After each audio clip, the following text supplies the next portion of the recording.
What's it like when you go home to Sweden?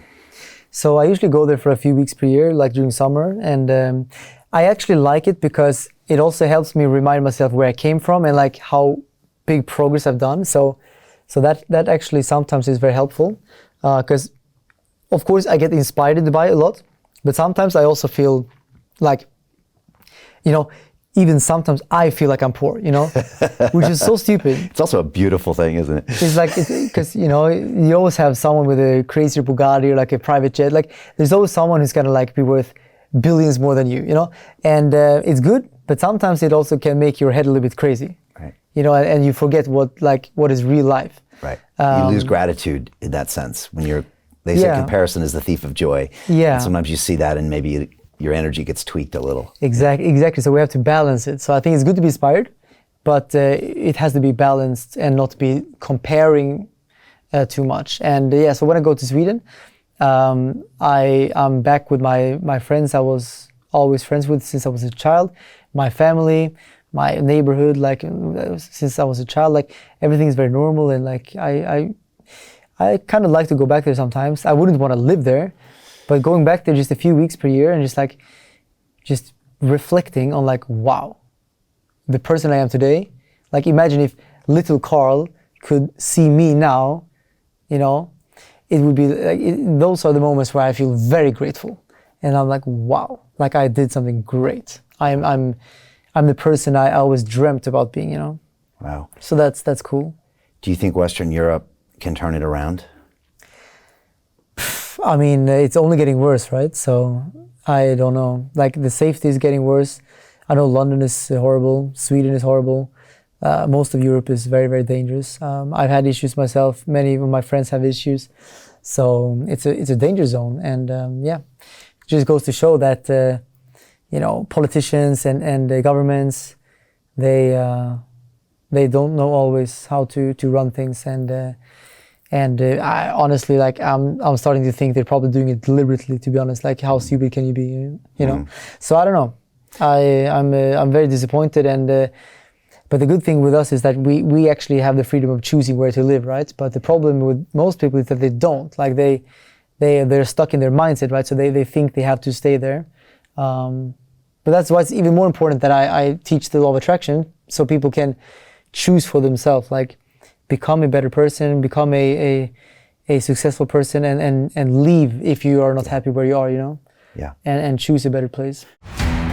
How do you get out of a rat race? How do you create wealth not only for yourself, but also for the generations to come after? I am absolutely amazed with the quality of companies that we're getting exposure to. We go on to Zoom calls with the innovators and the folks who are building new applications in metaverse, blockchain, artificial intelligence, decentralized finance. What's going on, everybody? Thumbs up if you can see me. We are focusing on early stage investment. And the quality of people that we're getting exposure to, whether it be Dan Tapiero with 1RT, Jason Ma from Open, Yatsu from Animoca. It's been a phenomenal experience thus far.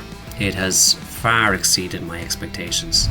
We are focusing on cutting edge technologies. I view it now as the best investment I've ever made. The upside I view is unlimited. And as a retail investor, I would never get this exposure anywhere else outside of Investment Club. See you in the Investment Club.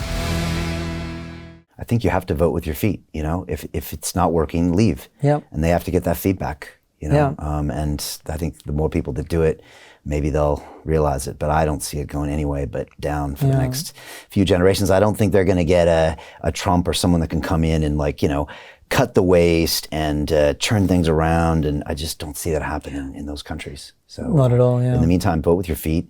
Life is short, and that's kind of. No, I think that's true, because some people they are like, in Sweden, especially in like these countries, they were like, oh, why are you leaving? Like you should pay taxes in your country and blah blah blah. And I'm like, dude, why should I pay taxes in a country where I don't resonate with what the government is doing? I don't feel safe. Like, why should I pay to live where I don't feel safe? They can't even take care of my safety. Like, no, I'll take my money, I'll take my business to a place where I resonate with, where I believe in the structures, and I feel safe and I can live my life on my terms. That makes sense. And who's going to stop me from doing that, And I think that's perfectly fine. It's not good for Sweden, I agree, but Sweden put themselves in that situation. There's so many wealthy individuals, entrepreneurs that are leaving Europe because of the safety issue. Of course they will. Like, you can't even walk around with a watch on the street, you get stabbed. So who would want to pay taxes to live in a country like that? And it's only getting worse.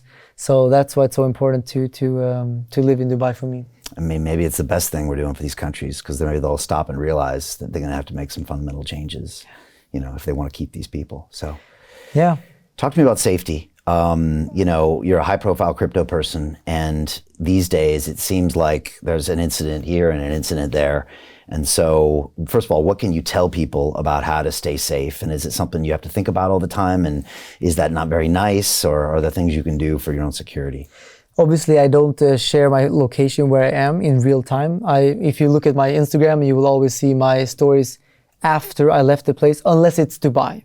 Okay. Dubai, I don't care, because it's so safe. But other countries, especially Europe, you will never see me post in Europe where I am, because that's just like a death sentence. Certain countries, I will have bodyguards. I'm not the guy who wants to have bodyguards that are visible. I just keep usually one or two that are like, they look like they're my friends, and they'll just like sometimes be in the background, and that helps me feel secure. Just keep an eye on things and people. Yeah, just checking. Okay. You have to have good ones, because if you hire some local, sometimes they're in cahoots with the local criminals, right? Yeah, actually that's a point. Yeah, like usually the safest way to get bodyguards is to get one from two different companies, so they also surveil each other. Okay. So yeah. Complicated, right? Yeah, it is, and in certain countries it's very scary.